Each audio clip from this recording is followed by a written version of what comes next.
The industry that can afford to bring solar in will make a big difference. Fixing the environmental impact of your industry is not a 1 year or 2 year process. It's actually a decade-long process. Within 1 week or 2 weeks of the solar running, we were looking for more. I personally think that next few years are going to be very critical with regard to compliance and sustainability. And we're already seeing our customers move in that direction.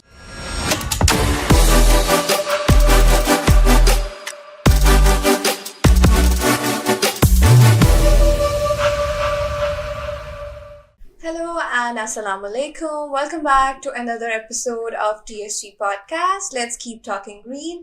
I'm Aman Faz Khan and I welcome you all to another episode of DSG Podcast. Today I'm thrilled to be here at Shahkam Industries, and Shahkam Industries is one of the leading players of textile giants in Pakistan. It's one of the suppliers of big brands around the world, and we at DSG Energy are thrilled to be part of Shahkam for their green energy transition.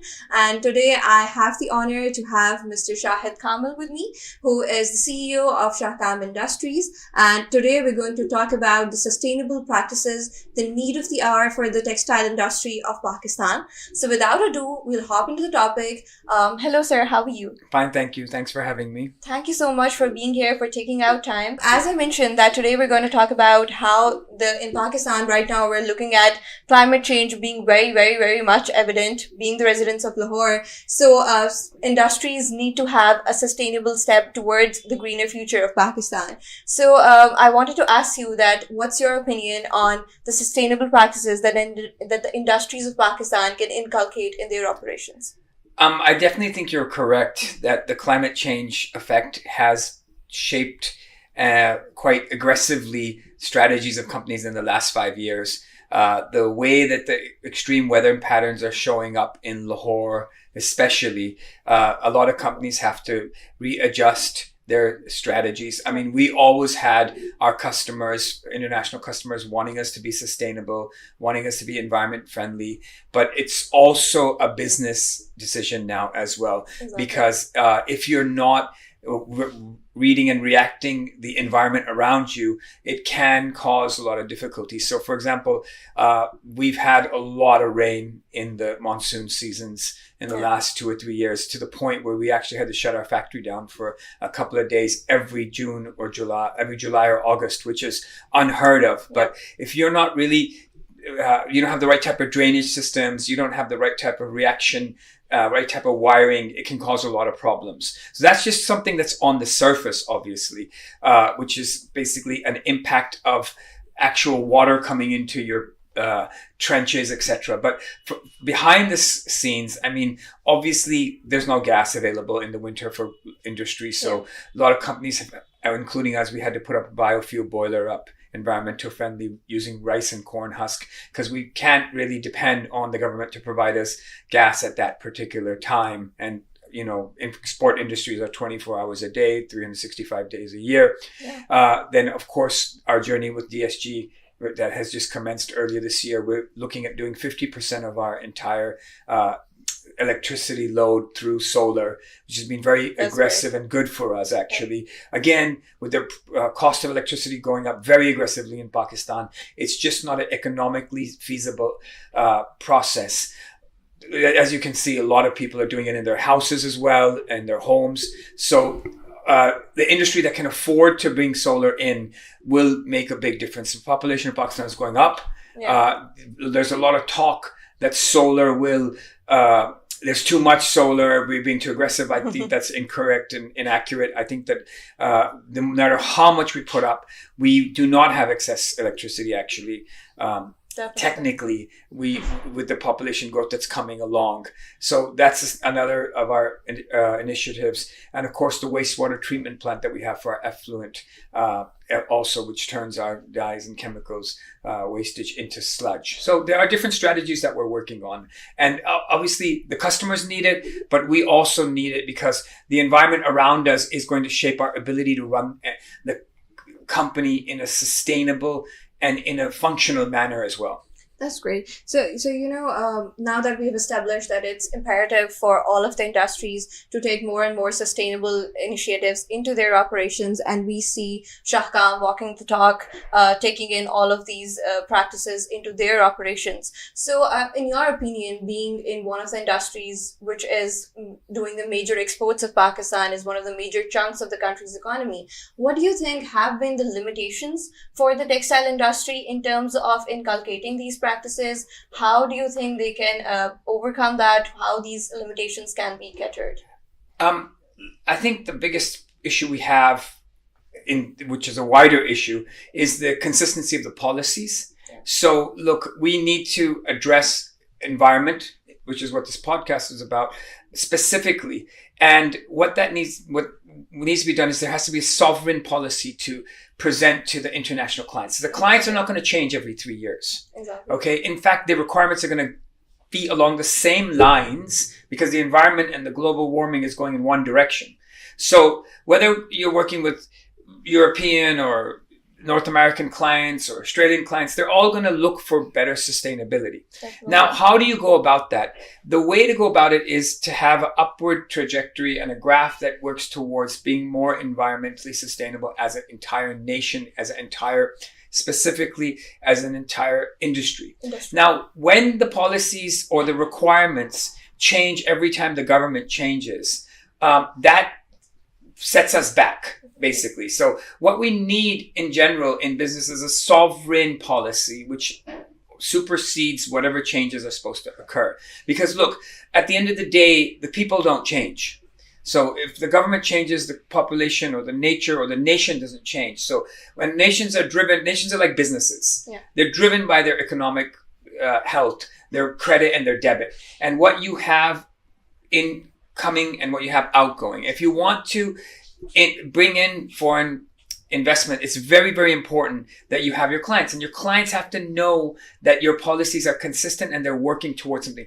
Fixing the environmental impact of your industry is not a 1 year or 2 year process. Exactly. It's actually a decade-long process. Yeah. And there are going to be many multiple government changes in a decade. So the policy, regardless of if it's a small policy or whether it's a nationwide big policy, has to remain consistent. So as you mentioned, that it's not something that can be done in a day. You cannot just wake up one day and decide that we are going to be a green nation now onwards, but there needs to be small steps looking at the longer run. Looking at Shahkam's trajectory, how you have inculcated these things over the time. You set up the water plant first, then you went for the other IoT systems, then the solar plant. So if you could tell the people watching, specifically the people from the industry, of how they can go about it, how it can be a roadmap where they can take the small steps for the bigger picture of this. Look, these items are very expensive. Okay. And they're a big ask even for the big industries of Pakistan. And there are many big industries that are, mashallah, bigger than ours too, by the way. I personally think that the way forward is not to actually expect companies to buy a couple of $1 million boiler or even $1 million wastewater treatment plant or the solar is also quite expensive from DSG. It's not exactly cheap. But of course, solar itself, you have to put on your plant specifically. But there are ways in which you can combine these environmental friendly elements and then provide them to a basket of factories.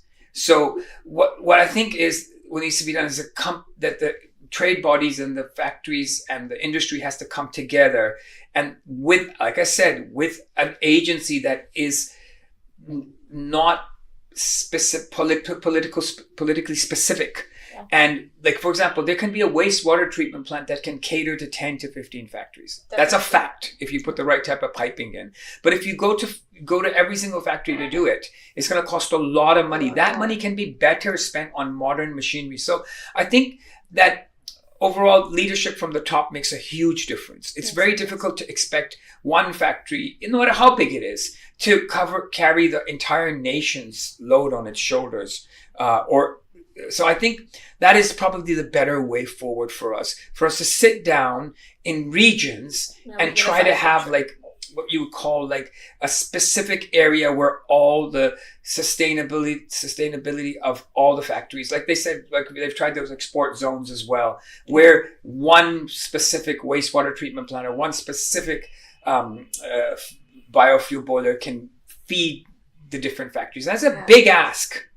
It's a big ask. I understand the level of what I'm saying, but it's not unachievable. If you go to China, you can see these things are happening. You go to Turkey, these things are happening. And that's why they have an advantage. Because right now, broken up in little pieces, everybody's overhead is going to go up. Yeah. And that doesn't make us competitive. Definitely. So we really have to think out of the box if we want to double or triple our exports.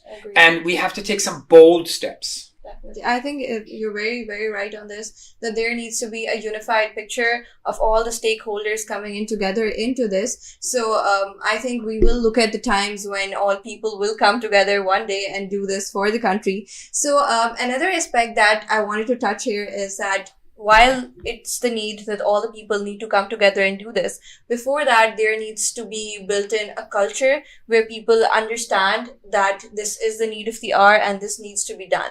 I'm saddened to see that even in 2024, we see people telling that climate change is not real. However, it's very much real. So I think that this culture also needs to come in Pakistan, where people understand that this is an issue at hand that needs to be solved. So pivoting from that, while we look at the clean energy transition that the country is having, going back 2-3 years back, when we looked at industries and we mentioned this, that solar energy can run like an industry, it was an awe for people, and people were in a denial that this cannot happen. And here you mentioned that you plan on taking Shahkam's 50% energy mix to solar industry. So if you can tell a little about the vision behind that, how do you think that having an energy mix with more and more renewable energy is important? Look, we are not adding as much as other nations are to the world's emissions. Yeah. So, and we have not had a massive industrial revolution in our country. Our industry hasn't scaled up the way it should have. So we also need to understand that. Look at our environment. We're having massive smog problems. So we definitely have an issue with regard to the understanding of what we put into the pot and what comes out of it. Exactly. So we are, whether it's cross-border crop burning or whether it's car emissions or whether it's industry, we are not quite there yet. We don't really understand that we need to have revolutionize the way that we approach the environment. Then only can we start moving in the right direction. So we're looking at a Band-Aid type of situation. No school, shops close at 8 o'clock. Both of those policies are bad. Only an educated person who understands the wider scope of the impact of their actions will be able to change their actions and therefore change the reactions. So you have to educate your people. Secondly, we need money. For everything to work, we need to be able to pay for it. And for that, if we shut down our industry all the time, or our local industry all the time at 8 o'clock, we're not going to be able to pay our bills. Yeah. So from a wider perspective, if you look at the environment in our country, the understanding is coming, but it's not quite there with regard to what is the environmental impact. Now, whether the emissions were on a global stage were contributed by us or not, countries like us and Bangladesh and the Southeast Asian countries, they are feeling a big brunt of the environmental impact, the equatorial countries. So they can't really say, where did it come from? They really need to have to fix it. And the way that the population approaches renewable will basically determine our ability to sustain ourselves. Yeah. If you look at the way that we react with water, if you look at the way that we react with air, there's still a lot of learning that needs to be done. Population control. Look, the more population you have, the more impact you're going to put on the environment. Definitely. So the way that we are cutting down our trees, reducing our greenery, all of this needs to be conversed on a much wider level. When we were growing up in the 80s, there was a lot more conversation about population control. If we were growing at a GDP of 8 to 9% because of our youth under the age of 25, dynamically, if our software exports were doubling every year, then we could still try to convince ourselves that having 400 million people in another 10 years is a net positive. It doesn't look like that to me right now. Right. It looks like that beyond the fact, the social issues of having unemployed people on the road, the environmental impact, our country is big, but it's not that big. Yeah. At some stage, we have to settle our population control and also change the way that we go about things. If you just look at the case of dengue in the last 10 to 15 years, it's just a perfect example of the way of we aren't really developing and evolving and understanding what and how our actions impact our daily life. Because we're always looking outwards and we're not finding the solution inwards. We can't even breathe the air that we have right now. So we have neglected our agricultural development. Definitely. We have neglected technology in agriculture. As soon as somebody starts ordering solar panels, there's import ban or extra tax on it, an extra import tax on it. If one person does something illegal, the whole country has to suffer for it. But a good thing is a good thing. The population is telling you that it's a financially viable thing, and environmentally it's a viable thing. Yeah. So what is the hesitation between to not allow us to go on a massive solar revolution? There should be no. We should go for it. Definitely. Or an electrical vehicle revolution. That's also we should go for it, right? It's happening in China. It's happening in the States. It should be happening aggressively here. That's a couple of things that will reduce your environmental load on a grander scale. Yeah. Your electricity load will go down. Your car emissions and your petrol load will go down. Now you tell us, oh please, don't throw away the plastic bottle. But I mean, that's not what's going to fix our environmental issues. Definitely. Or our sustainability load. Exactly. And I think it's a problem of the education level of people as well. As you mentioned, the electric vehicles. So people are not still very receptive of how that culture is going to come in, because we have this mindset that the electricity is going to go into their charging, and we already do not have the electricity. So I think there's a long way to go in that aspect as well, which is indirectly or directly impacting the environment a lot. Look, incentives will drive the population towards the direction that they are supposed to go. So if you want something and you feel that over a course of time it's going to benefit you, you have to start early and you have to stay the course on it. So in today's modern way, there's a way to track everything. Actually, if you really want to. Definitely politically, there's a way to track everything. So there should be a financial way to track everything as well. We should be providing incentives to people with electric cars, providing electrical incentives to people who are using their electricity to charge their electrical cars. Yes. We should be providing heavy incentives for people, especially in industry, to put up their own renewable boilers, to put up their own, so that there's no gas load, to put up their own renewable solar, so there's no electricity load. Those incentives are not provided.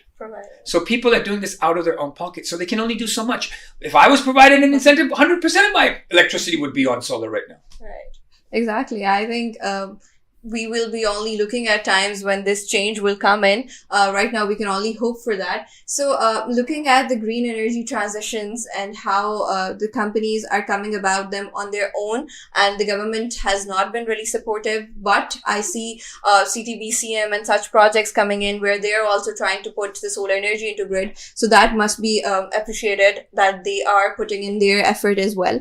So what would you recommend to the people who are making the switch, that what as an industry should be kept in mind while you're changing the mix towards more of the renewables, as people are still ambiguous of the fact that they need to rely on the grid, which is also not really reliable? Look, Pakistan's a big country. Yeah. So it's not like Sri Lanka. Sri Lanka's a renewable country. You go visit the factories in Sri Lanka, pretty much every factory's got an A grade with regard to renewable sustainability. But it's a smaller country. The factories are slightly smaller, better, but smaller. Not all better than all the Pakistani factories. Some Pakistani factories are fantastic, but I digress. The way to go about this is to kind of understand what your goal is and to be able to market it accordingly. Got it. So I personally think that the next few years are going to be very critical with regard to compliance and sustainability. And we're already seeing our customers move in that direction. So actually, if we're talking about the population, you're talking about your health, right? If you're talking about your business, you're talking about your financial health. So if you want customers and if you want to remain competitively the competitive advantage, then you have to become a sustainable and an environmental friendly factory / industry / nation. Yeah. That is, you have to believe that this is going to get you more business, and you have to market it accordingly. There is the way to go about the journey. Obviously, you just have to do it. Yeah. Frankly speaking, there's not much that you can think about with regard to that, but you can do it in pieces according to what the major impact is. And where you're going to be able to get the best return of investment according to it. Where we are today didn't happen in 1 year. It's actually taken us 10 to 12 years, because we also have to look at the social compliance as well. Yeah. So we have to make sure that our workers are treated well, taken care of, have life insurance, have health insurance, get overtime, get the right type of food, which is subsidized, get the right type of transport, have the right type of security, fire extinguishers, fire exits, rapid reaction, etc., etc. So all that costs money too. Yeah. So it's a general entire philosophy about how you run your business. Do you care about the environment? Do you care about the society? Do you care about your workers? Do you care about your impact in your community? And whether you believe that doing it that way is going to be profitable. Yeah. If you don't believe that doing it that way is going to be profitable, if you don't believe in what you're doing, it's not going to occur.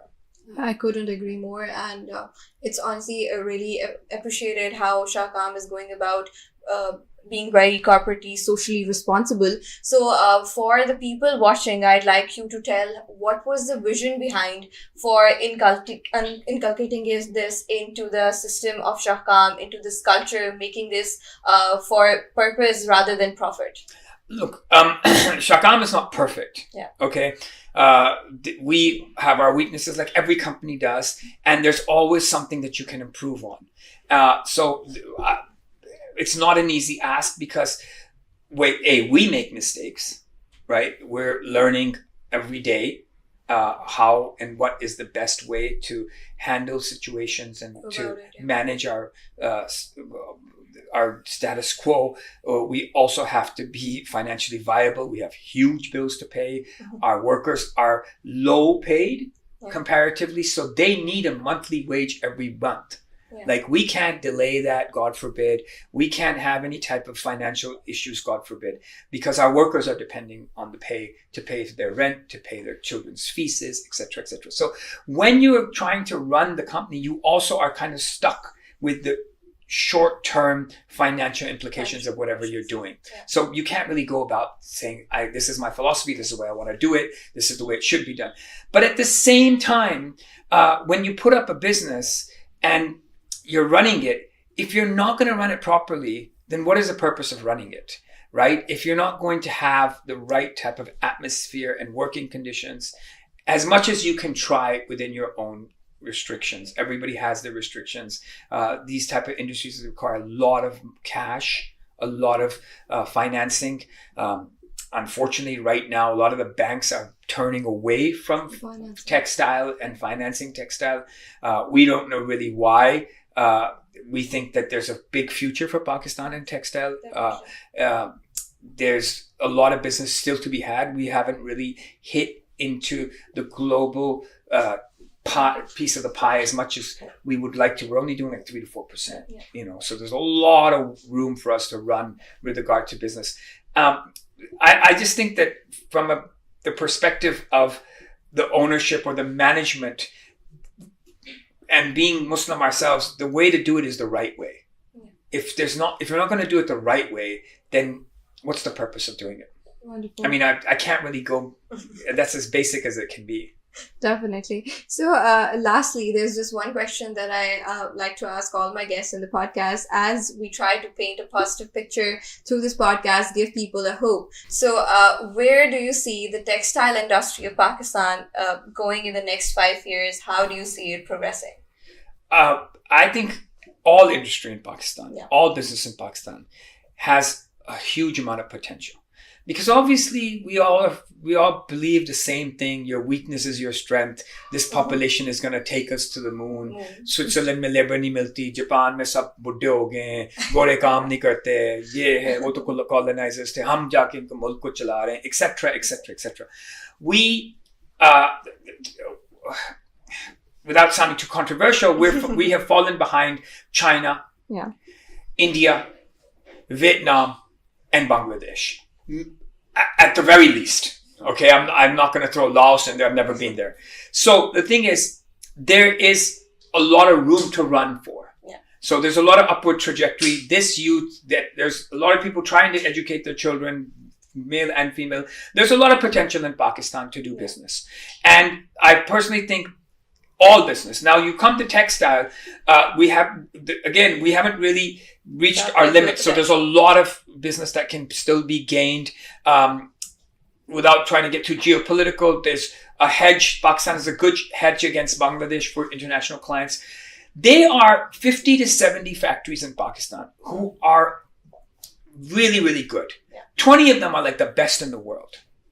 Now, you basically have to try to replicate that on a mass level. So you need to go to the top 10 factories in Pakistan and ask them to increase export is really futile in my opinion, because they've already maxed themselves out and they've stretched themselves out as much as they could. They might be able to double their export, one or two of them, but a lot of them can't. But overall, if you want to increase the industry, you need hundreds of factories like that. Yeah. For that, you need really aggressive policies. And you have to have sustainable policies which are sovereign, which are not going to change. Yeah. And you have to stay the course with the policies, even if someone tries to abuse them every now and then. Yeah. Right now, we're just jumping from one policy to another, one government to another, and then we start all over again. And the survivors will survive because they have deep pockets, because they have the motivation, because it's their own business. So they were trying to protect it with their life. But you are not going to get many other people coming in and investing. So, I mean, look, what's the point? What are the choices here? Private schools, private hospitals, everybody's favorite real estate. Yeah. Okay. On Pegaria. Nothing will get people off the road and get them into jobs like value-added textiles. I'm sorry I sound biased because I have a value-added textile mill, but the truth is, that is what will help your population grow. This stepping stone was used by Korea. This stepping stone was used by China. A lot of countries have used this to move up the food chain with regard to industrialization. Pakistan needs to really rethink its attitude towards textile. There's a lot of growth potential. Definitely, because it's like, I was just reading an article, it's about 60% of the exports that the industries do. So that's a major chunk out of the GDP that the country To be honest, we don't really care. We would like to be 30%. Yeah. As long as other industries grow. But this specific industry should also double. Because it's like one half or 1.1 and 1.5 of Bangladesh, which is not really making any sense because we have so much cotton of our own. Yeah. So we really should be a lot far ahead than where we are. Now, a lot of people are like, oh, aap Lloyd boys the, aapko itna incentive diya, aapne zaya kar diya, ye hai, wo hai, aap bijli bhi sasta mangte, aap gas bhi sasta mangte, aap apne pairon pe khade ho. No doubt. I agree with that. There's some policies that should be taken away, but there's some policies that should be given. We cannot compete or we cannot grow if we do not have region-specific cost comparative comparisons. So we're not asking for incentives, well, in my opinion, for a specific type or for what we're doing. We're asking for incentives for what is growth. If you grow, you get incentive. Definitely. That's what the country needs. The country needs export growth. Textile can give us incentives on growth. That's all we say. So I think that the country and the industry has come a long way despite the issues, despite the hurdles, it has shown resistance. So there's a long way that they've come, there's a long way that's go. We can only be hopeful that the political unrest and the policies fluctuation will come to rest in the coming times as we foresee it. So there will be better times coming for the industry. So lastly, I would like to ask that the transition that you had towards green energy with DSG Energy, how has your experience went with DSG, and what key points would you recommend to the other people making the switch? So first of all, we were very late to the switch because we're late to everything, but that's another podcast. So we were late to the switch, and then we did a quite extensive research of the market with regard to solar providers, quite extensive. Took a month or so, and we finally concluded that DSG was the best option.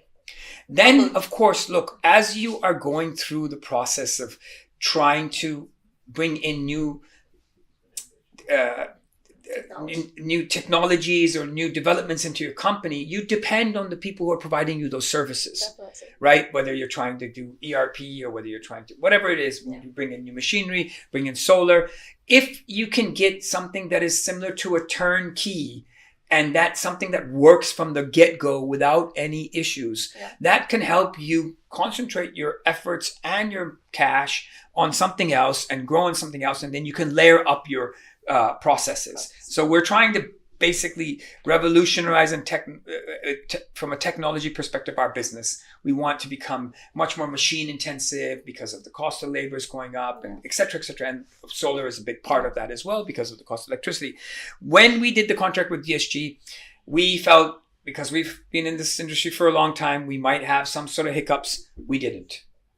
We felt there might be some delays because they are in the industry. We had zero delays. We felt there might be some onboarding issues because there's always a few onboarding issues when you start with a new technology. There were none. DSG validated our choice of selecting them emphatically, to the point that within 1 week or 2 weeks of the solar running, we were looking for more.